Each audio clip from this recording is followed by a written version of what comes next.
வணக்கம் நண்பர்களே. சுந்தர காண்டம் சுந்தர காண்டம் என்னும் பெயரை சொல்லும்போதே மனத்தில் ஒரு குதூகலம் ஏற்படுகிறது. வெற்றி நிச்சயம், இது வேத சத்தியம் என்பதை உணர்த்தும் படலம் என்பதால் இராமாயணத்தில் இந்த பகுதிக்குள்ள ஏற்றம் அது.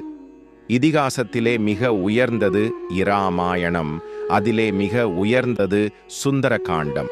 அற்புதமான சுந்தர காண்டம் பற்றிய அழகான ஸ்லோகம் இது.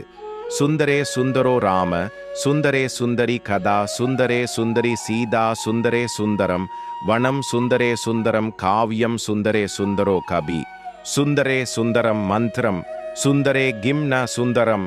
அழகான சுந்தர காண்டத்தில் ராமபிரான் அழகு, அன்னை சீதா அழகு, சுந்தரியான சீதையை பற்றி பேசுகிற காண்டம், அதனால் சுந்தர காண்டம் என்று பெயர். சுந்தர காண்டம் கதை அழகு, அசோகவனம் அழகு, வானரர்கள் அழகு, சுந்தர காண்டத்தில் உள்ள சொற்கள் அழகு, நல்ல பலனை கொடுக்கும் மந்திரங்கள் அழகு, காண்டம் முழுவதும் காணப்படும் அனுமன் அழகு. சுந்தர காண்டத்தில் எல்லாமே அழகுதான். அனுமனுக்கு அவர் தாயார் அஞ்சனை வைத்த பெயர் சுந்தரன். அவரின் சாகசங்களை சொல்லும் படலம் என்பதாலும் இப்பெயர். இராமாயணத்தில் 6 காண்டங்கள் உண்டு, 500க்கும் மேற்பட்ட சர்க்கங்கள் உண்டு. ஸ்ரீமத் ராமாயணத்தில் 5வது காண்டமாக அமைந்துள்ளது சுந்தர காண்டம். இதை முதலில் இயற்றியவர் ஸ்ரீ வால்மீகி முனிவர். வேதத்தில் சொல்லப்பட்டவைகளை நடைமுறையில் நடத்தி காட்டினார்கள். பூமியில் அவதரித்த இறை அவதாரங்கள், அவற்றை காவியங்களாக இதிகாசங்களாக எழுதி வைத்துள்ளனர் பெரியோர். இவை நாம் வாழ்வில் கடைபிடிக்க வேண்டிய நல்ல வழியை தெரிந்து கொள்ள உதவுகின்றன. இமாலயத்திலிருந்து குமரிமுனை வரை அனைத்து பாரத குடிமகன்களின் நாடி நரம்பிலும் இராமாயணத்தின் ஒலி கேட்கும் என்றால் மிகை ஆகாது. சூரிய சந்திரர்கள் இருக்கும் வரை, பூமியில் நதிகளும் மலைகளும் இருக்கும் வரை இராமாயணத்தின் பெருமை பேசப்படும், புகழ் மங்காது என்று பிரம்மா வரம் கொடுத்திருக்கிறார். இராமன் தன் 14 வருட வனவாசத்தின் கடைசி காலகட்டத்தில் இராவணனால் சீதை தூக்கிச் செல்லப்பட, இராமபிரான் சீதையை பிரிந்து வாடிய பொழுது சுக்ரீவன் தன் வானரர்களை 4 திக்கிலும் அனுப்பி சீதை இருக்கும் இடத்தை தேடி அறியும்படி ஏற்பாடு செய்தான்.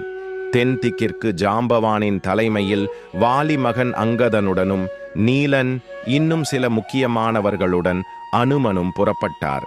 அவர்கள் தென்னாடுகள் எங்கும் தேடிக்கொண்டே மகேந்திரகிரி மலைத்தொடருக்கு அருகில் வந்தனர். கடலும் வந்துவிட்டது. அவர்களால் இதுவரை சீதையை கண்டுபிடிக்க முடியாததால் வருத்ததுடன் ஜடாயு உயிர் நீத்தார் போல நாமும் உயிரை விட வேண்டும், வேறு வழியில்லை என்று சீதை கிடைக்காத துயரத்தில் பேசிக்கொண்டதை அங்கு மிக மிக வயோதிக நிலையில் இருக்கும் சம்பாதி என்னும் கழுகு கேட்டு, தன் சகோதரர் ஜடாயுவின் பேரை சொல்கிறார்களே என்று விவரம் கேட்டார்.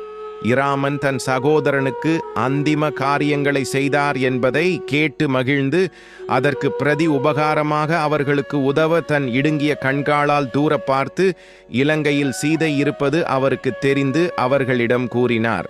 அங்கே சென்று திரும்பி வர யாருக்கு சக்தியுள்ளது என்றால் அனுமனுக்கு மட்டுமே என்று ஜாம்பவான் சொல்ல, அனுமன் பாரதத்தின் தெற்கு முக்கில் இருந்து ஒரே தாவாக தாவி கடலை தாண்டி இலங்கைக்கு சென்று தேடி சீதை இருக்கும் இடத்தை அறிந்து சீதைக்கு ஆறுதல் கூறியும், இராவணனிடம் இராமபிரானின் பராக்கிரமத்தை எடுத்து சொல்லியும், இறுதியில் இராமனிடம் சீதை இருக்கும் இடத்தை தெரியப்படுத்தி இராமன் சீதை இருவரின் துயரையும் தீர்த்தார் அனுமன் என்பதுதான் இந்த காண்டத்தின் கதை. நிகழ்ச்சிகளின் தொகுப்பு என்று பார்த்தால், இந்த தேடுதல் நடத்தும் போது ஒவ்வொரு இக்கட்டான இடத்திலும் மதிநுட்பத்துடன் செயல்பட்ட அனுமனின் சாதுரியமான மற்றும் வீர தீர செயல்களும், வில்லன் இராவணனின் பல்வேறு துன்புறுத்தலால் சீதை உச்சக்கட்ட சோகத்தை தொடுவது, அன்னை சீதாவை கண்டு அவளிடம்தான் இராம தூதன் என்று சொல்லி இராமன் விரைவில் வந்து இராவணனை வென்று சீதையை மீட்பார் என்று ஆறுதல் கூறுவது, அரக்கர்களுடன் தனி ஒருவனாக அனுமன் சண்டையிடுவது, தீ மூட்டப்பட்ட வாளால் நகரத்தையே எரிப்பது, இறுதியில் யாரிடமும் அகப்பட்டு கொள்ளாமல் கிஷ்கிந்தா திரும்பி வந்து இராமனிடம் கண்டேன் சீதையை என்று அவருக்கு நற்செய்தியை வழங்குவது என்று விறுவிறுப்பான நிகழ்வுகளும் இறுதியில் சுபமான முடிவையும் பார்க்கிறோம். அதனாலேயே எந்த ஒரு தடங்களும் நீங்க சுந்தர காண்டம் பாராயணம் செய்வது வழக்கத்தில் வந்தது. இதை பாராயணம் செய்தால் தடைகள் விலகும், நினைத்த காரியம் வெற்றி பெறும். கம்பராமாயணத்தில் கம்பர் மிக அழகாக சொல்கிறார், அஞ்சிலே ஒன்று பெற்றான், அஞ்சிலே ஒன்றை தாவி, அஞ்சிலே ஒன்று 6 ஆக ஆரியர்க்காக ஏகி, அஞ்சிலே ஒன்று பெற்ற அணங்கைக் கண்டு அயலாரூரில் அஞ்சிலே ஒன்றை வைத்தான், அவன் எம்மை அழித்துக் காப்பான். இதன் பொருள், ஐம்பூதங்களில் ஒன்றான வாயு பகவான் பெற்ற மைந்தனான அனுமன், ஐம்பூதங்களில் ஒன்றான நீர்ப்பரப்பான கடலை தாண்டி 5 பூதங்களில் ஒன்றான ஆகாயத்தை வழியாக கொண்டு ஸ்ரீராமனுக்காக சென்று 5 பூதங்களில் ஒன்றான பூமி பெற்றெடுத்த சீதாபிராட்டியை இலங்கையில் கண்டு அங்கு 5 பூதங்களில் ஒன்றான தீயை வைத்தான். அவன் எம்மை அனைத்து நலன்களும் அழித்துக் காப்பான். இது அனுமனை நோக்கி கம்பன் எழுதிய துதி. இந்த பாடல் சுருக்கமாக அனுமன் சுந்தரக் காண்டத்தில் செய்த அனைத்தையும் சொல்லிவிடுகிறது. மேலும் பஞ்சபூதங்களையும் வென்றவர் என்ற பெருமை இராமாயணத்தில் அனுமனுக்கு கிடைத்தது. சீதையை இராவணன் தூக்கி சென்றான் என்பதை தான் நாம் எல்லோரும் சொல்கிறோம், நம்புகிறோம். திருமாலின் திருமார்பில் உறையும் திருமகளை யாராலும் தூக்கி செல்ல முடியாது. அவளாக விருப்பப்பட்ட அசோகவனம் என்னும் சிறைக்குள் புகுந்தாள் என்பதே உண்மை. ஏனென்றால் இராவாணன் இந்திரனின் மனைவி மற்றும் ஏராளமான தேவ பெண்களை அவர்களின் விருப்பத்திற்கு மாறாக சிறைபிடித்து வைத்திருந்தான். அவர்களை விடுவிக்க அவளே சிறைக்குள் செல்கிறாள். அப்படி செல்வதால் இராமன் அவளை விடுவிப்பதுடன் மற்ற பெண்களுக்கும் அதனால் விடுதலை கிடைக்கும் என்பதே அவளின் ஒரு நோக்கம். பூமாதேவிக்கு இராவணன் மற்றும் இதர ராட்சசர்களும் பெரும் துன்பம் கொடுத்து வந்தனர். அவர்களை கொன்று பூமி தேவிக்கு மகிழ்ச்சியை அளிக்கவே எடுக்கப்பட்ட அவதாரம் இராமாவதாரம். அந்த சம்ஹாரங்கள் நடக்க ஒரு காரணம் வேண்டாமா? அதனாலேயே சீதைக்கு அசோகவன சிறைவாசம்.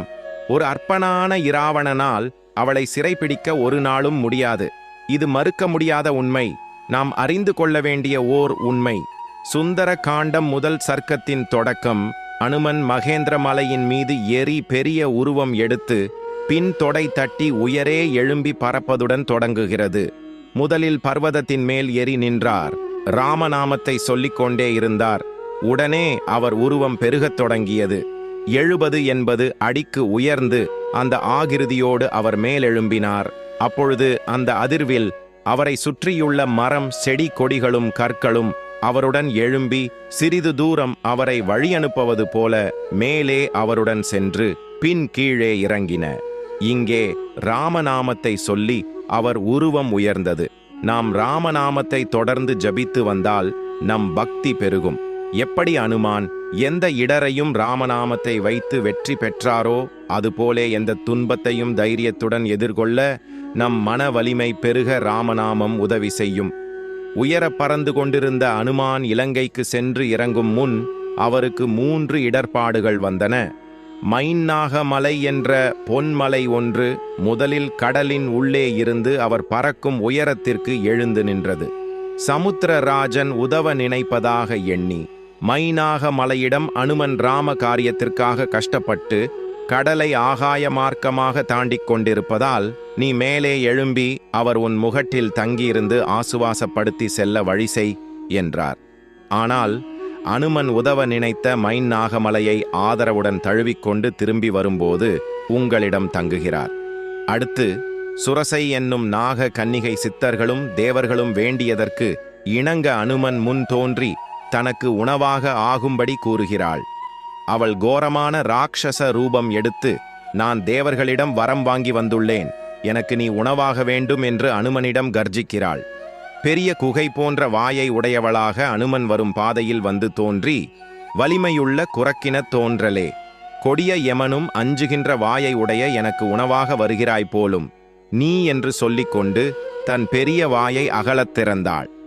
அனுமனும் உடனே மிக பெரிய ரூபத்தை எடுக்கிறார். இன்னும் பெரிதாக எடுக்க எடுக்க சுரசையும் தன் வாயை அதற்கேற்றாற்போல பெரிதாக்குகிறாள். ஒரு நொடியில் அனுமன் மிகச்சிறிய வடிவத்தை எடுத்து அவள் வாயினுள் புகுந்து வெளிவந்து விடுகிறார். அவர் சாமர்த்தியத்தையும் தன் நோக்கில் இருக்கும் மாறா கவனத்தையும் பார்த்து தேவர்கள் மகிழ்கின்றனர்.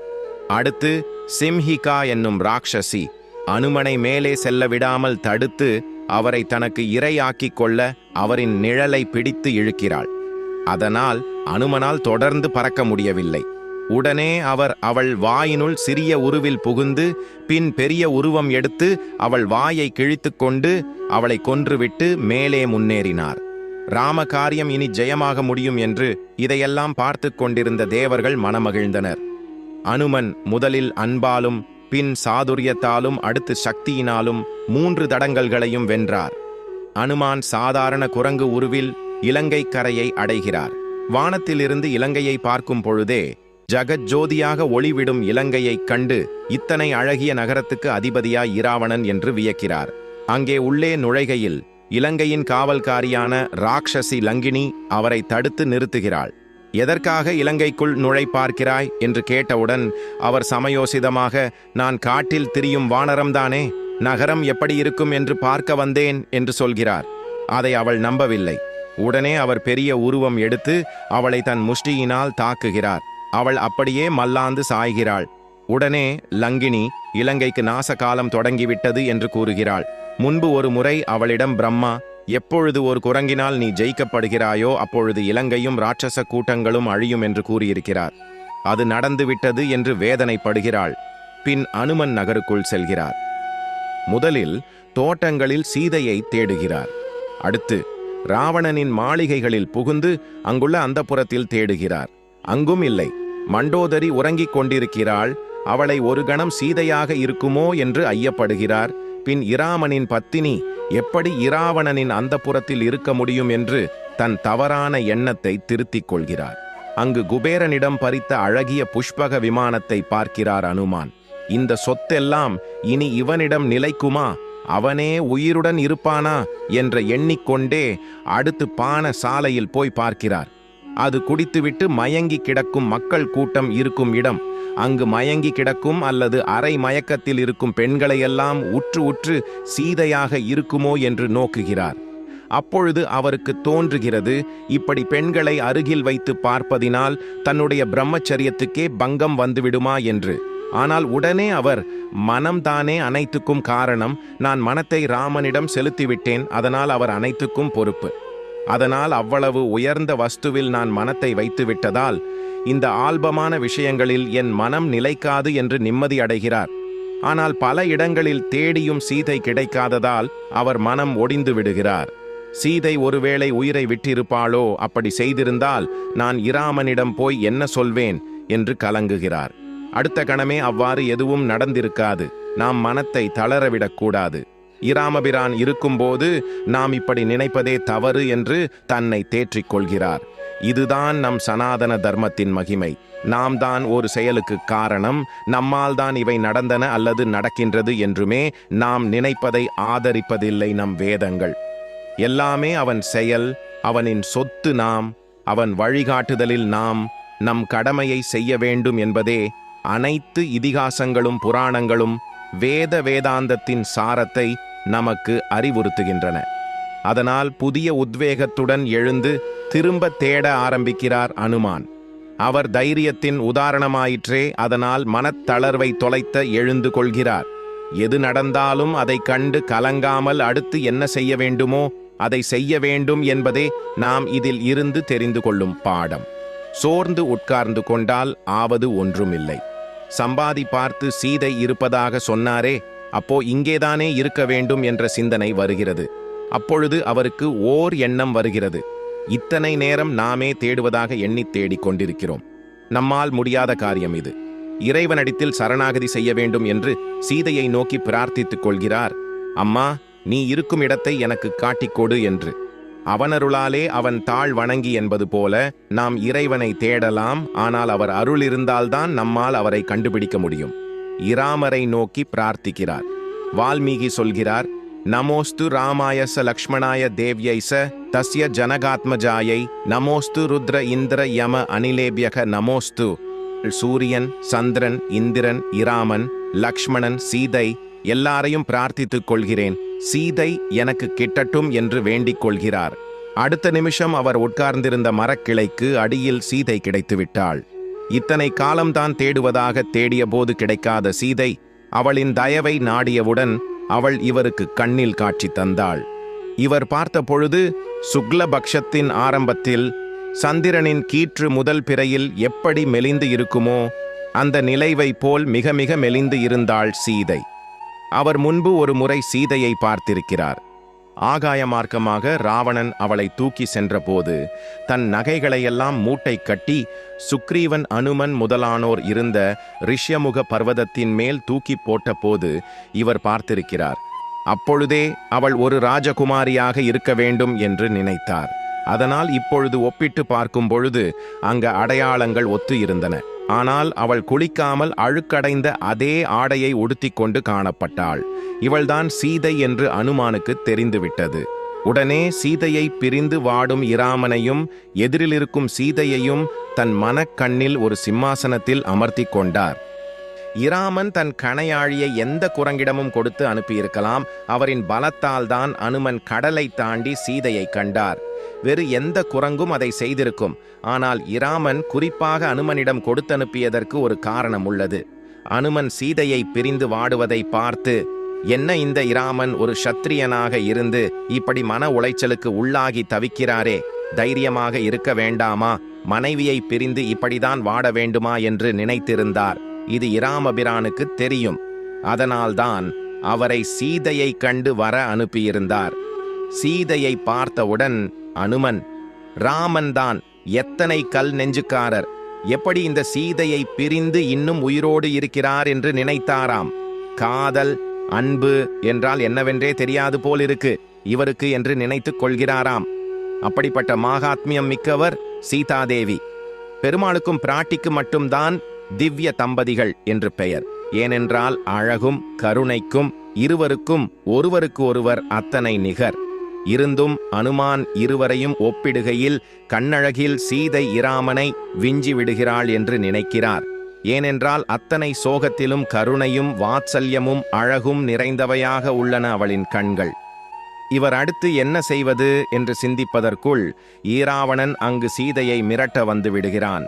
அந்த சமயம் தன்னை வெளிக்காட்டிக் கொள்வது சரியாகாது என்று நினைக்கிறார் அனுமான். அதனால் மரத்தின் இலைகளின் நடுவில் தன்னை மறைத்துக் கொள்கிறார். அதுவும் அவரின் சமயோசித திறனை காட்டுகிறது. வந்த இராவணன் சோகத்தில் கவிழ்ந்து கிடக்கும் சீதையை எல்லா விதத்திலும் மிரட்டி பார்க்கிறான். நான் கொடுத்த ஒரு வருடக்கெடு இன்னும் 2 மாதத்தில் முடியப் போகிறது. அதற்குள் என் ஆசைக்கு இணங்கிவிடு. இராமன் வந்து காப்பாற்றுவான் என்று நம்பி ஏமாறாதே என்கிறான். அவள் அவனை அங்கேயே தன் பார்வையால் பஸ்மமாக்கி விட்டிருக்க முடியும். அவளோ ஒரு புல்லை கிள்ளி போட்டு அந்த புல்லை இராவணனாக பாவித்து அந்த புல்லிடம் பேசுகிறாள். உனக்கு உயிர் மேல் ஆசை இருந்தால், உன் குலம் வேரோடு அழியக்கூடாது என்று எண்ணம் இருந்தால், இப்பவும் ஒன்றும் மோசம் போய்விடவில்லை. இராமனிடம் சென்று அவன் கையை பிடித்து நீ செய்தது தவறு என்று மன்னிப்பு கேட்டு என்னை விட்டுவிடு என்று நல்ல வார்த்தையால் அவனுக்கு அறிவுரை கூறுகிறாள். இராமன் காலில் விழு என்று அவள் கூறியிருக்கலாம். அவர் காலில் விழக்கூட தகுதியற்றவன்தான் ஈராவணன். ஆனால் அவள் ராஜநீதி அறிந்தவள். ஒரு நாட்டின் சக்கரவர்த்தி இன்னொரு நாட்டின் சக்கரவர்த்தியின் காலில் விழு என்று சொல்வது நீதிக்கு புறம்பானது. அதனால் அந்த துக்க சமயத்திலும் சமநோக்கோடு அவனுக்கு தாயினுடைய வாத்சல்யத்துடன் அறிவுரை சொல்கிறாள். மேலும் சரணம் என்று வந்துவிட்டால் இராமன் யாராக இருந்தாலும் அவனை மன்னித்து ஏற்றுக்கொள்வான். அதனால் விரோதியான உன்னை ஏற்க மாட்டான் என்று நினைக்காதே என்று மேலும் கூறுகிறாள். ஆனால் விநாச காலே விபரீத புத்தி ஆயிற்றே. ஒன்றுமே அவன் காதில் ஏறவில்லை. அவன் சென்ற பிறகு அவன் அங்கே காவலுக்கு வைத்திருந்த 700 அரக்கிகளும் சீதையை இராவணன் துன்புறுத்தியது போதாதென்று அவளிடம் இராவணனின் புகழ் பாடி இராமனை இகழ்கின்றனர். மனம் நொந்த சீதை தன் முடியினாலேயே மரத்தில் கட்டி உயிர் கொலை செய்ய முடிவெடுக்கிறாள். இனி ராமனை பிரிந்து வாழ்வதில் பயனில்லை என்று மரத்தின் அருகே செல்லும்போது அனுமன் ஏதாவது உடனடியாக செய்து சீதையின் உயிரை காக்க வேண்டுமே என்று பதறுகிறார். குரங்காய் போய் நின்று குரங்கு பாஷையில் பேசினால் சீதைக்கு புரியாது. சமஸ்கிருதத்தில் பேசினால் நிச்சயம் ராவணன்தான் மாறுவேடத்தில் வந்திருக்கிறானோ என்று சந்தேகப்படுவாள். ஆனால் உடனடியாக சீதையின் உயிரை காப்பாற்ற வேண்டுமே என்று யோசித்த போது ராமநாமம் கை கொடுத்தது. போகும் உயிரையும் நிற்க வைக்கும் ஆற்றல் ராமாமிர்தத்திற்கு உள்ளதே. அதனால் ராமநாமத்தை பாடியபடியே மரத்தில் இருந்த கீழ்கிளைக்கு தாவினார். ராம கதையை மெல்ல சொல்ல ஆரம்பித்தார். இதற்கு முன்பே விபீஷணனின் மகள் திரிசடை, அவளும் அங்கு காவல் காப்பவளில் ஒருத்தி, சீதையிடம்தான் கண்ட கனவினையும் சுப சகுனங்களையும் சொல்லியிருந்தாள். ஆயினும் அவள் உயிரை விடும் முடிவை எடுத்துவிட்டாள். அனுமான் மெல்ல ராம கதையை சொல்ல ஆரம்பித்தார். தசரதருக்கு வாரிசு இல்லாமல் இருந்ததில் தொடங்கி புத்திர காமேஷ்டி யாகம் செய்து 4 மகன்கள் பிறந்து சீதாவை மணமுடித்து அயோத்தி திரும்பி வந்து கைகேயின் வரத்தால் காடு ஏகி பின் 13 வருடங்கள் காட்டில் கழித்து பஞ்சவடியில் இருக்கும்போது கபட சந்நியாசி வேஷத்தில் வந்து ராவணன் சீதையை அபகரித்தது அனைத்தையும் கூறினார். பின் இராமருக்கு சுக்ரீவனுடன் ஏற்பட்ட நட்பு வானரர்களை நாலா பக்கமும் சீதையை தேட அனுப்பியது. பின் அனுமனானதான் இலங்கைக்கு வந்து சீதையை கண்டது வரை சொல்லி முடித்தார். இதை கேட்ட சீதை ஒரு மகுடிக்கு அகப்பட்ட பாம்பை போலே உயிரை விடவும் முடியாமல் ராம கதையில் ஆழ்ந்தும் இருந்தாள். வானத்தை நோக்கி பார்க்கிறாள். கஜேந்திர வரதனாக பெருமாள் தன்னை காக்க அசரீரியாக மேலிருந்து ராம கதையை சொல்கிறாளா, அல்லது தன்னுடைய தாயாரான பூமாதேவிதான் சீதை படுகின்ற துன்பத்தை பார்த்து ஆறுதல் கூறுகிறாளா என்று பூமியையும் பார்க்கிறாள். அப்பொழுது அனுமன் அவள் முன்னே தோன்றி, உங்களை பார்த்தால் ராஜகுமாரியாக தெரிகிறதே, உங்களை முன்னம் ஒரு முறை பார்த்திருக்கிறேன், அதற்கு இப்போ நீங்கள் மிகவும் மெலிந்திருக்கிறீர்களே என்று கேட்டு, நீங்கள் யார் என்று எனக்கு சொல்லுங்கள் என்கிறார். அதற்கு சீதை அனுமனை முதல் முறையாக பார்த்து, இவன் வானரனோ அரக்கனோ யக்ஷனோ தெரியவில்லையே, ஆயினும் இவன் கேட்ட கேள்விக்கு பதில் சொல்லுவோம் என்று, நான் தசரதனின் மருமகள், ஜனகரின் மகள், சீதை என்று பெயர், ராமனின் மனைவி என்கிறாள். இதை கம்பர் கம்பராமாயணத்தில் அழகாக சொல்கிறார். அரக்கனையாக வேறு ஓர் அமரனே ஆக, அன்றி கொரக்கு இனத்தொருவனேதான் ஆகுக, கொடுமையாக இரக்கமே ஆக வந்து இங்கு எம்பிரான் நாமம் சொல்லி உருக்கினன் உணர்வை தந்தான் உயிர். இதன் உதவி உண்டோ? அரக்கனாகவே இருக்கட்டும் அல்லது தேவனாகவே இருக்கட்டும், குரக்கு இனத்தைச் சார்ந்த ஒருவனாகவே இருக்கட்டும், இவன் பண்பு கொடுமை உடையதாகவோ இரக்கம் உடையதாகவே இருக்கட்டும், இவன் இங்கு வந்து இராகவன் பெயரை கூறி என்னுடைய உணர்ச்சியை நெகிழச் செய்தான், உயிரை எனக்கு திருப்பி கொடுத்தான். அதனால்தான் யார் என்பதை அனுமனிடம் சொல்கிறாள் சீதை. பின் சீதை நீ யார் என்று அனுமனிடம் கேட்கிறாள். அவர்தான் ராமதூதன் என்கிறார். ராமதூதன் என்றால் அவரின் அங்க அடையாளங்களை குணங்களை சொல் என்கிறாள். அனுமார் சொன்ன அங்க அடையாளங்களை வால்மீகி அழகாக சொல்கிறார். ராம கமலபத்ராக்ஷ சர்வ சத்வ மனோகர ரூபதாட்சிண்ய சம்பன்ன பிரசுதோ ஜனஹாத்மஜே ராமர். தாமரை போன்ற கண்ணழகு கொண்டவர், சர்வ சத்வ மனோகர், எல்லாருடைய மனத்தையும் கவரும் அழகு, அவரோட அழகு. ஆண்டாள் கூட சினத்தினால் தென்னிலங்கை கோமானைச் செற்ற மனத்துக்கினியானை பாடவும் நீ வாய் திறவாய் என்று இராமனை சொல்லும்போது மனத்துக்கிணையான் என்று சொல்றாள். க்ஷணத்துக்கு க்ஷணம் கிளைக்கு கிளை குரங்கு தாவுகிற மாதிரி மனசு ஒவ்வொரு நிமிஷம் மாறி மாறி தாவுகிறது. அதனால எங்களை மனசுக்கு உவமானமாக சொல்லுவார்கள். அப்படி இருக்கும் நாங்கள் இந்த ராம காரியத்தில் எல்லாரும் ஒரே மனதாக ஈடுபட்டிருக்கோம் என்றால் அவருடைய அந்த ராமருடைய கண்ணழகுதான் காரணம். அவருடைய அழகு எங்களை கவர்ந்து விட்டது. அவ்வளவு இனியவன் என்கிறார் அனுமான். கை வண்ணம் தாமரை வாய் கமலம் போலும் கண் இணையும் அரவிந்தம் அடியும் அஃதே, அவ்வண்ணத்து அவர் நிலைமை கண்டும் தோழி, அவரை நாம் தேவர் என்று அஞ்சினோமே. திருமங்கை ஆழ்வாரின் திருநெடுந்தாண்டகம் பாசுரம். இதுபோல இராமபிரானின் எல்லாமுமே தாமரைதான் என்கிறார் அனுமான்.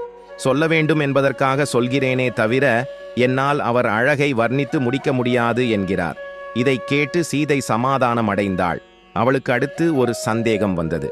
சுக்ரீவனுக்கும் இராமனுக்கும் நட்பு எப்படி ஏற்பட்டது என்று. மனிதனான இராமனும் குரங்கான சுக்ரீவனும் எப்படி நண்பர்கள் ஆனார்கள் என்று அவளுக்கு சந்தேகம். மேலும் தன் அருள் இல்லாமல் எப்படி இந்த தொடர்பு ஏற்பட்டது என்பதும் அவளுக்கு விளங்கவில்லை. பிராட்டி கிருபை இல்லாமல், அவள் சிபாரிசு இல்லாமல் பெருமாள் எதுவுமே செய்ய மாட்டார்.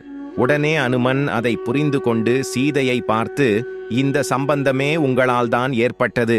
உங்களை இராவணன் தூக்கி கொண்டு போகையில் நீங்கள் வானத்திலிருந்து தூக்கி போட்ட நகை முடிச்சு ரிஷிய முக பர்வதத்தில் இருந்த எங்கள் கைகளில்தான் விழுந்தது. அதை தேடிக்கொண்டுதான் இராமன் வந்தார் என்றார் அனுமான். உங்கள் அருள் இல்லாமல் எங்களுக்கு இராமன் கிடைத்திருக்க மாட்டார். உங்கள் ஆபரணங்களை அவரிடம் காட்டிதான், உங்கள் அங்க அடையாளங்களை அவரிடம் கேட்டு பெற்றுதான் உங்களை தேடி வந்தேன் என்றார் அனுமான். பின் ராமன் அனுப்பிய செய்தியை சீதையிடம் சொல்கிறார். காட்டில் வசிப்பது என்பது சிரமம். ஆகையால் நான் திரும்பி வரும் வரை என் அன்னையர்க்கு பணிவிடை செய்து கொண்டிரு என நான் சொல்லி முடிக்கும் முன்பாக மரவுரி தரித்து தவ வேடத்தோடு சீதை எனக்கு முன்பாக நின்றாள். நான் புறப்பட்டு கோட்டையை தாண்டும் முன்பாக கானகம் எங்கே இருக்கிறது என்று தாங்கள் கேட்டதையும் தங்களிடம் நினைவுபடுத்தச் சொன்னார். தேரை செலுத்தி வந்த அமைச்சர் சுமந்திரனிடம் தாங்கள் வளர்த்து வந்த கிளிகளையும் நாகணவாய் பறவைகளையும் ஊர்மிளை முதலானோரை கவனித்துக் கொள்ளச் சொல்லி அனுப்பியதை தங்களிடம் சொல்லச் சொன்னார் என்று கூறி அவர் கொடுத்த கணையாழியையும் சீதையிடம் கொடுத்தார் அனுமான். அதைக் கண்டதும் அதை கண்களில் ஒற்றிக்கொண்டு மரபில் வைத்து இராமபிரானே தன்னை அணைப்பது போல அவ்வளவு மகிழ்ச்சி அடைகிறாள் சீதை. இதை கம்பன் வெகு அழகாக விவரிக்கிறார். வாங்கினள் முளை குவையில் வைத்தனள் சிரத்தால் தாங்கினள் மலர் கண்மிசை ஒற்றினள் தடந்தோள் வீங்கினள் மெலிந்தனள் குளிர்ந்தனள் வெதுப்போடு ஏங்கினள் உயிர்த்தனள் இது இன்னது எனல் ஆமோ சீதை அம்மோதிரத்தை தன் கையால் வாங்கினாள். அதை தன் மார்பின் மீது பதித்து கொண்டாள், தலைமேல் வைத்து கொண்டாள், கண்களிலே ஒற்றிக்கொண்டாள். அதனால் அவளது தோள்கள் பூரிக்கப் பெற்றாள். மனம் குளிர்ந்தாள், உடல் மெலிந்தாள், உடலில் தோன்றிய காதல் வெப்பத்தால் ஏங்கினாள், பெருமூச்சு விட்டாள். அவள் நிலை இத்தகையது என்று சொல்ல முடியுமோ என்று கம்பன் வியக்கிறான். சீதைக்கு இந்த மோதிரத்தை கண்டவுடன் போயிருந்த உயிர் திரும்ப வந்தது போலே ஆசுவாசப்பட்டாள். பின் அனுமானிடம் ராமனே உன்னை தேர்ந்தெடுத்து இந்த மோதிரத்தை உன்னிடம் கொடுத்தனுப்பியிருக்கிறார் என்றால் நீ மிகவும் உயர்ந்தவன், உனக்கு ஏன் நன்றி என்று கூறுகிறார். சீதை இராமன் வந்து அவன் கணவன் என்பதை நிலைநாட்டி என்னை அழைத்துச் செல்ல வேண்டும் என்று கூறியதை கேட்டு இது நாளும் ராமதாசனாக மட்டும் இருந்த அனுமன் சீதாராமதாசனாக அந்த கணமே மாறினார். பின் சீதையிடம் விடை பெறும் முன் ஈராமனுக்கு என்ன செய்தி சொல்ல வேண்டும் என்று கேட்கிறார். இன்னும் ஒரே மாதத்தில் என்னை காப்பாற்றி அழைத்துச் செல்ல வேண்டும், இல்லை என்றால் நான் உயிரை விட்டுவிடுவேன் என்று இராமனிடம் கூறு என்கிறாள். இராவணன் அவளுக்கு கொடுத்த கெடு 2 மாதங்கள். ஆனால் சீதை இராமனுக்கு கொடுத்த கெடு ஒரே மாதம்தான். சேலை முந்தானையில் முடித்து வைத்திருந்த அவளின் கடைசி அணிகலனான சூடாமணியை அனுமனிடம் கொடுத்து காக்காசுரன் தன்னிடம் நடந்து கொண்டதையும் அவனை இறுதியில் சீதையின் சிபாரிசினால் இராமன் மன்னித்துவிட்ட நிகழ்வையும் சொல்ல சொல்லி தூது விடுகிறாள். அதற்கு அனுமன் சீதையிடம், இராமன் உன் நினைவாக உண்ணுவதில்லை, உறங்குவதில்லை, எந்த ஆனந்தத்தையும் அனுபவிப்பதில்லை. அவர் உடலில் ஊறுகின்ற பூச்சி புழுக்களை கூட அவர் உணருவதில்லை என்கிறார். பின் இராமன் வந்து உங்களை மீட்டு கொண்டு போக நாளாகும். அதனால் என் தோளில் ஏறிக்கொள்ளுங்கள், நான் நிமிடங்களில் உங்களை இராமனிடம் கொண்டு சேர்த்து விடுகிறேன் என்கிறார் அனுமான். அதற்கு சீதை இவ்வாறு செய்தால் நீங்கா பழிதான் வந்து சேரும். யாரோ ஒரு ராட்சசன் சீதையை அபகரித்து போனான், பின் ஒரு வானரம் அவளை காப்பாற்றி கூட்டி வந்தது என்றுதான் நாளை உலகம் பேசும். என்னால் இயலாது என்றா? இராமனுக்காக காத்து கொண்டிருக்கிறேன். என் சொற்களால் இராவனை எரித்துவிட முடியும். ஆனால் இராமன் வந்து என்னை மீட்டு கொண்டு போவதே தர்மம் என்கிறாள்.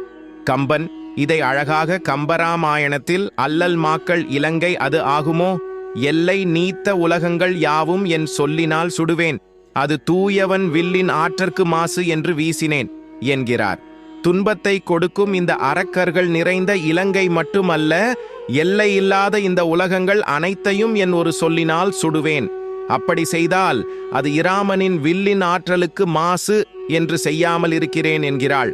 மேலும் இதுதான் சரணாகதி தத்துவம்.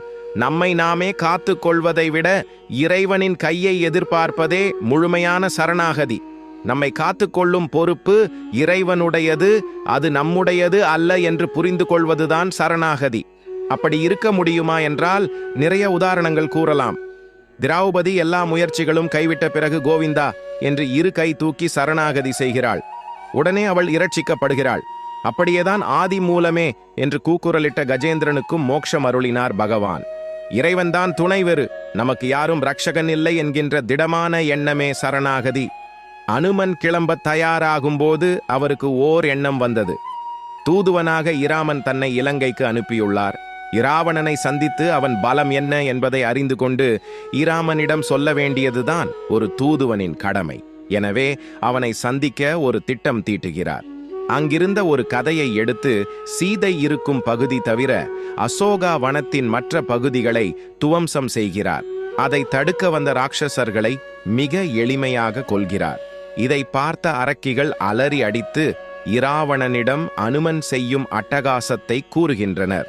ஒரு குரங்கை கொல்ல ஜம்புமாலி, 7 அமைச்சர்கள், 5 சேனாதிபதிகள், ராவணனின் மகன் அக்ஷகுமாரன் என்று வரிசையாக இராவணன் அனுப்பிய அனைவரையும் கொன்று குவித்தார் அனுமான். அடுத்து இந்திரஜித் வந்தான். அவனுக்கு இது சாதாரண குரங்கல்ல என்று புரிந்துவிட்டதால் முதலிலேயே பிரம்மாஸ்திரத்தை பிரயோகம் செய்தான்.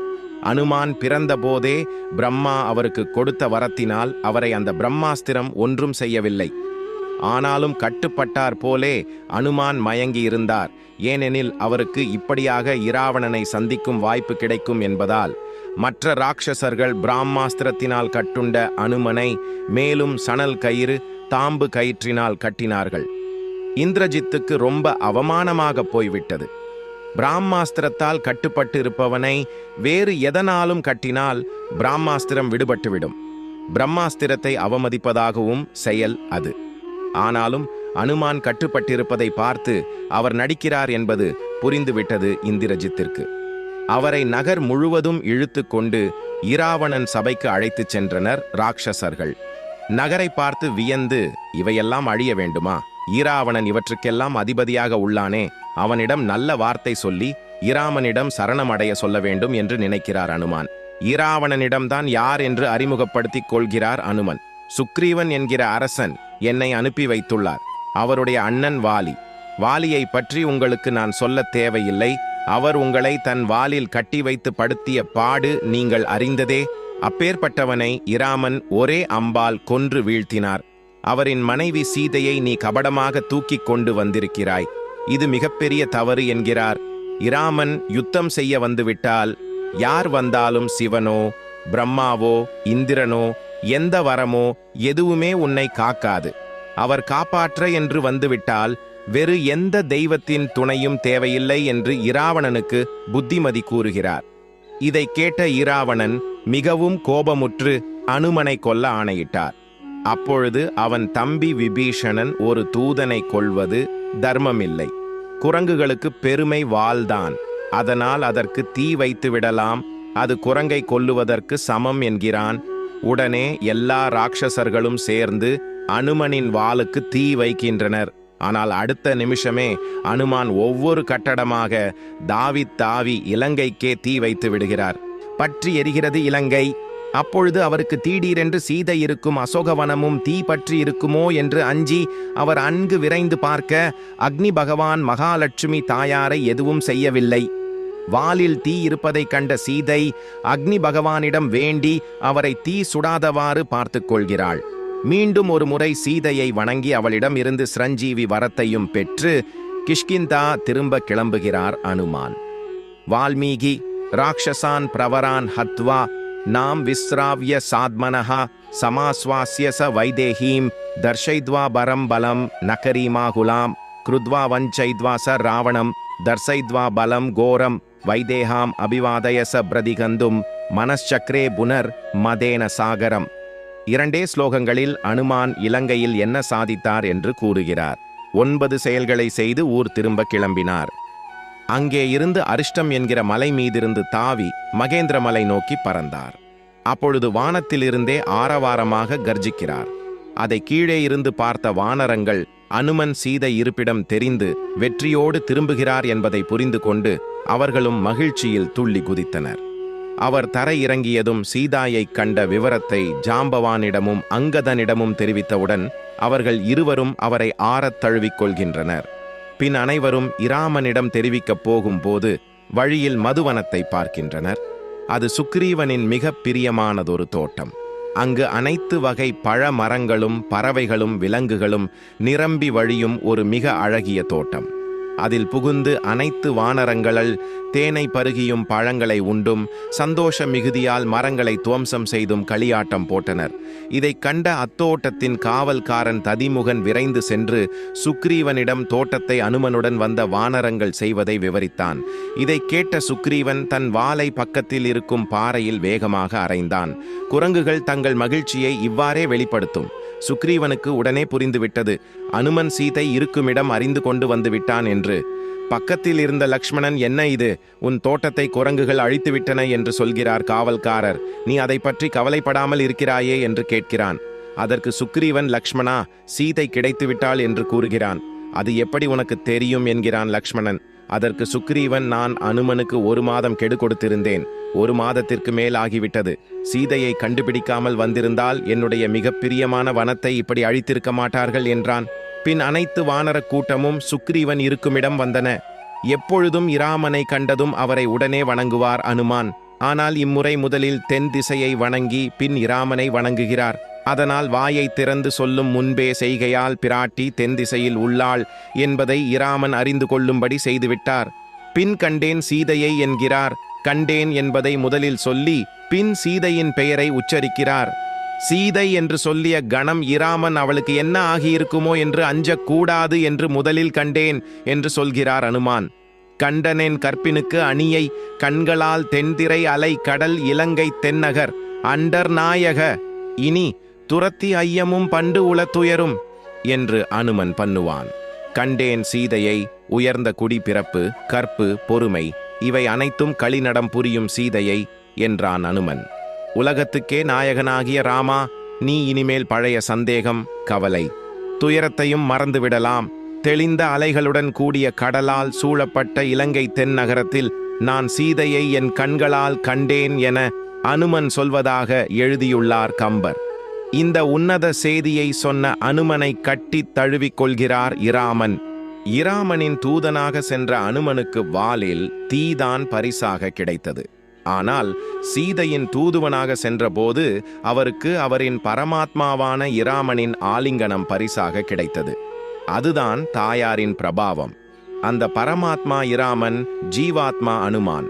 இருவரும் ஒருவரை ஒருவர் அணைத்து கொண்டிருப்பது பக்தனுக்கு பகவான் எவ்வளவு தூரம் அன்பை செலுத்துகிறார் என்பது புரியும்.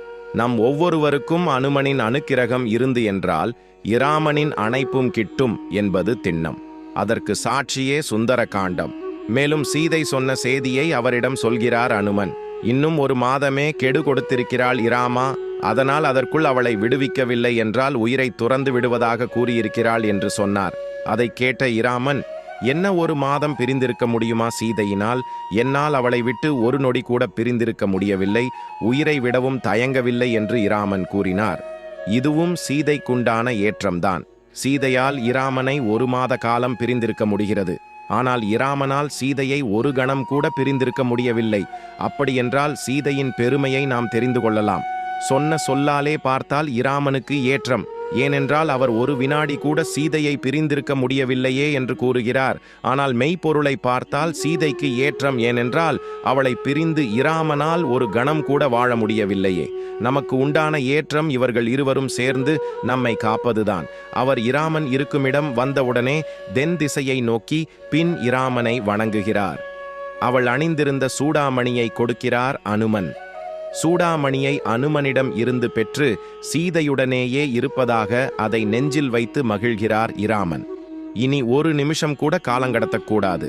சீதையின் துக்கத்தை உடனே துடைக்க வேண்டும் என்கிறார் இராமன். வேதமேதான் இராமாயணமாக பிறந்தது. வேதவேத்யனான ஸ்ரீமன் நாராயணன்தான் இராமனாக பிறந்தார். வைதேகியின் சோகாக்னி, அதாவது அவளின் சோகத்தில் உண்டான தீயை எடுத்து இலங்கையை எரித்த அனுமனை நாம் வணங்குவோம். யத்ர யத்ர ரகுநாத கீர்த்தனம் தத்ர தத்ர கிருதமஸ்த காஞ்சலிம் பாஷ்பவாரி பரிபூரண லோசனம் மாருதிம் நமத ராட்சசாந்தகம். எங்கெல்லாம் ராமநாமம் ஒலிக்கின்றதோ அந்த இடங்களில் எல்லாம் கண்களில் நீர் பெருக்கெடுக்க பக்தி பரவசத்துடன் அமர்ந்திருக்கும் நபர் எவரோ அவரே அனுமன் என்று தெரிந்து கொள் என்பது இந்த ஸ்லோகத்தின் பொருள். அப்படி பக்தியின் ரூபமாக மயிர் கூச்செறிந்து அமர்ந்து கேட்பார் அனுமான். இன்றும் சிரஞ்சீவியாக ராமநாமத்தை ஜபித்து ராமமிருதத்தில் திளைத்துக் கொண்டிருக்கிறார். ராமாய ராமபத்ராய ராமசந்திராய வேதசே ரகுநாதாய நாதாய சூதாய பதையே நம. இந்த மந்திரம் ஸ்ரீராமரின் பல்வேறு பெயர்களை பிரதிபலிக்கின்றது. தாய் சீதாதேவியின் கணவரான ராமனின் பெயரை மனதார சொன்னாலே இன்பத்தை வாரி வழங்குவார். இந்த மந்திரத்தை உச்சரிப்பதால் மன அமைதியும் வாழ்வில் வளமும் சேரும். எந்த பலத்தை பிரார்த்தித்தாலும் சுந்தரகாண்ட பாராயணம் அதை கொடுக்கும். ஈகலோக பிரார்த்தனைகளை விட்டு சீதாராமர் பாத கமலங்களே வேண்டும் என்று பிரார்த்தித்து சுந்தரகாண்டம் பாராயணம் அது நமக்கு அனைத்து நன்மைகளையும் ஒரு சேர கொடுத்துவிடும். பக்தியை கேட்டுக்கொண்டு பாராயணம் செய்தால் பக்தியும் கிடைக்கும், மற்ற அனைத்து நன்மைகளும் கிடைக்கும். பிராட்டியும் பெருமானும் சேர்த்து நமக்கு நல்குவர். வேத மந்திரங்கள் தரும் அனைத்து மங்களத்தையும் தரவல்லது சுந்தரகாண்ட பாராயணம்.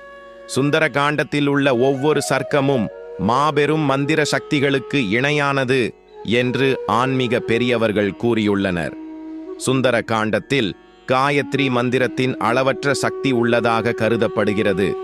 68 அத்தியாயங்களுடைய இந்த காண்டத்தை ஒரே நாளில் படித்து முடிப்பதிலிருந்து ஒரு நாளைக்கு ஒரு ஸ்லோகம் என்பது வரை படிக்க முன்னோர்கள் அனுமதி அளித்துள்ளனர். என்றாலும் கூட ஒரு நாளைக்கு 7 அத்தியாயங்கள் வீதம், இதை 68 நாட்களில் 7 முறை படிக்கக்கூடிய 7 அத்தியாய பாராயணம் எல்லா நலன்களையும் விரைவில் அளிக்க வல்லது. பாராயணம் ஆரம்பிக்கும் முன்னர் படிக்க வேண்டிய சுலோகங்களை படித்து 7 அத்தியாயங்கள் படித்து முடிந்தவுடன் இறுதியில் படிக்க வேண்டிய சுலோகங்களையும் அன்றாடம் படிப்பது வழக்கமாக இருக்கிறது. ஒரு முறை 68 அத்தியாயங்கள் படித்து முடிக்கும்போது யுத்த காண்டத்தின் 131வது அத்தியாயமான ராம பட்டாபிஷேக அத்தியாயத்தையும் படிக்க வேண்டும் என்பது மரபாகும். ஒரே நாளில் சுந்தர காண்டம் முழுவதையும் படிப்பதன் பெருமையை 1000 நாக்குகள் படைத்த ஆதிசேஷனால் கூட விவரிக்க முடியாது என்று உமாசம்ஹிதையில் பரமேஸ்வரன் கூறியுள்ளார். ஜாதகத்தில் உள்ள தோஷங்களை போக்க தகுந்தபடி சுந்தர காண்ட பாராயணம் செய்ய வேண்டும். அப்படி செய்வதன் மூலம் தோஷ நிவர்த்தி பெறுவதோடு நலன்களையும் பெற முடியும். ஆஞ்சநேயருக்கு வடை வெண்ணெய் வைத்து நெய் தீபம் ஏற்றி சுந்தர காண்டம் படித்து வந்தால் குழந்தை பாக்கியம் உண்டாகும். ஒவ்வொரு நலனை பெறவோ அல்லது ஒவ்வொன்றாக தோஷத்தை நீக்கவோ முயற்சி செய்வதை விட தினசரி சுந்தரகாண்ட பாராயணம் செய்தால் நமது தோஷங்கள் எல்லாம் தாமாகவே விலகுவதோடு நாம் கேட்காமலேயே அனைத்து பலன்களும் நலன்களும் தாமாக நம்மை வந்து அடையும்.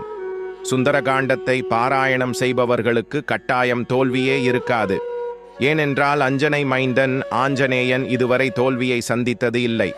நமோஸ்து வாசஸ்பதையே ஸ்வஜ்ரினே ஸ்வயம்புவே சைவ ஹூதாசனாயச தானே சோக்தம் யதிதம் மாமக்ரோத வனெளகசா தச்ச ததாஸ்து நான்யதா. மற்ற ஸ்லோகங்களை சொல்ல முடியாவிட்டாலும் இந்த ஸ்லோகத்தை யார் சொன்னாலும் அநேக நன்மைகளை பெற்று வாழ்வார்கள். சுந்தரகாண்டத்தில் சொல்லப்பட்டுள்ள மிக மிக முக்கியமான ஸ்லோகங்களில் இதுவும் ஒன்று. மந்திராலய மகான் ராகவேந்திர சுவாமி 68 அத்தியாயங்கள் 2885 ஸ்லோகங்களை கொண்ட சுந்தர காண்டத்தை 4 வரிகளில் சுருக்கி எழுதியுள்ளார்.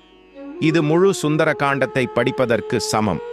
எப்படி முழு விஷ்ணு சஹாஸ்ரநாமத்தை ஸ்ரீராம ராமேதி ஸ்லோகத்தை 3 முறை சொல்லி அதே பலனை பெற முடியுமோ, அதே போல இந்த ஸ்லோகத்தை முழு சுந்தர காண்டத்தை பாராயணம் செய்ய முடியாதவர்கள் சொல்லலாம். யஸ்ய ஸ்ரீ ஹனுமானனுகிரக பலாத் தீர்ணாம்புதிர் லீலையா லங்காம் பிராபிய நிசாமிய ராமதயிதாம் பங்க்த்வா வனம் ராட்சசான் அக்ஷாதீன் வினிஹத்ய வீக்ஷ்ய தசகம் தக்த்வா புரீம்தாம் புன தீர்ணாப்தி கபிபிர்யுதே யமனமத்தம் ராமசந்திரம் பஜே. இதன் பொருள், எவருடைய அனுகிரக பலத்தினால் ஸ்ரீ ஹனுமார் கடலை விளையாட்டாக கடந்து இலங்கையை அடைந்து ராமருடைய பிரிய மனைவியான சீதாதேவியை பார்த்து அறுதல் சொல்லி ராவணனுடைய அசோகவனத்தை அழித்து அக்ஷன் முதலான ராட்சதர்களை வதம் செய்து தசக்ரீவனான ராவணனை பார்த்து அவனுக்கு நல்ல புத்தி சொல்லி அவன் கேட்காமல் ஹனுமாருடைய வாலில் தீ வெச்சபோது அந்த தீயினாலேயே இலங்கையை எரித்துவிட்டு மீண்டும் கடலை கடந்து வானரர்களோடு வந்து எந்த ராமரை வணங்கினாரோ, எவருடைய அனுகிரக பலத்தினால் இங்கே இருந்து கிளம்பி இவ்வளவு காரியங்களையும் பராக்கிரமத்தோட பண்ணி முடித்து மீண்டும் வந்து வானரர்களோடு கூட ராமரை வணங்கி சீதாதேவியோட சூடாமணியை கொடுத்து அவர் மனசை சந்தோஷப்படுத்தினாரோ அந்த ராமரை பஜிக்கிறேன். பூஜை அறையில் விளக்கு ஏற்றி வைத்து அந்த அறை முன்பு அமர்ந்து சுந்தரகாண்டம் படிப்பது மிகவும் நல்லது. ராம நவமியன்று விரதம் இருந்து ராமருக்கு துளசி மாலை அணிவித்து சுந்தரகாண்டம் படித்து வந்தால் வாழ்வில் அமைதி பெறலாம். சுந்தரகாண்டத்தை காலை மாலை 2 நேரமும் படிக்கலாம். தினம்தோறும் சுந்தரகாண்டத்தை பாராயணம் செய்யும் போது நெய்வேத்தியம் செய்து வைக்க முடியாதவர்கள் ஒரு சொம்பில் தண்ணீர் வைத்து அதில் 2 கற்கண்டுகளை போட்டு நெய்வேதியமாக வைத்துக் கொள்ளலாம். நீங்கள் சுந்தர காண்டத்தை பாராயணம் செய்யும்போது உங்கள் அருகில் ஒரு சிறிய பாயையோ அல்லது மணப்பலகையையோ போட்டு வைத்துக் கொள்ளுங்கள். ஏனென்றால் நீங்கள் பாராயணம் செய்வதை கேட்பதற்கு உங்கள் வீட்டிற்கு ஹனுமன் கட்டாயம் வருகை தருவார் என்பது ஐதீகம். சுந்தர காண்டம் இன்றும் பலம் மிகுந்து அருள் நிறைந்த சிறந்த பலனளிக்கக்கூடிய ஒரு காண்டமாக இருக்க காரணம் அதனுள் உறைந்திருக்கும் ஸ்ரீராமனின் ஆசிர்வாதம்தான். இது மட்டும் மனிதனுக்கு புரிந்தால் போதும், அவன் தன் வாழ்க்கையை நல்ல பாதையை நோக்கி திருப்பிவிடலாம். இறைவனே மனித அவதாரம் எடுத்தால் எப்படிப்பட்ட கர்ம வினையையும் தாங்கித்தான் கடந்து வர வேண்டும் என்று இராமாயணத்தில் உணர வைத்து தன் தாசனை பணிந்து அவர் செய்த அரிய விஷயங்களை பாராயணம் செய்வதின் மூலம் மனித இனத்தின் பிரச்சினைகளை விளக்க வழிகாட்டியுள்ளார். ஜெய் ஸ்ரீராம், ஜெய் மாருதி. இந்த காணொளி பிடித்திருந்தால் சப்ஸ்கிரைப் செய்து கமெண்டில் ஜெய் ஸ்ரீராம், ஜெய் மாருதி என்று எழுதுங்கள். இந்த பதிவை உங்கள் நண்பர்களுக்கு, உறவினர்களுக்கு ஷேர் பண்ணுங்கள். கதையை படித்த கேட்ட அனைவருக்கும் நன்றி. கதை பிடித்திருந்தால் நமது சேனலை லைக் செய்து சப்ஸ்கிரைப் செய்து கொள்ளுங்கள். நன்றி, வணக்கம்.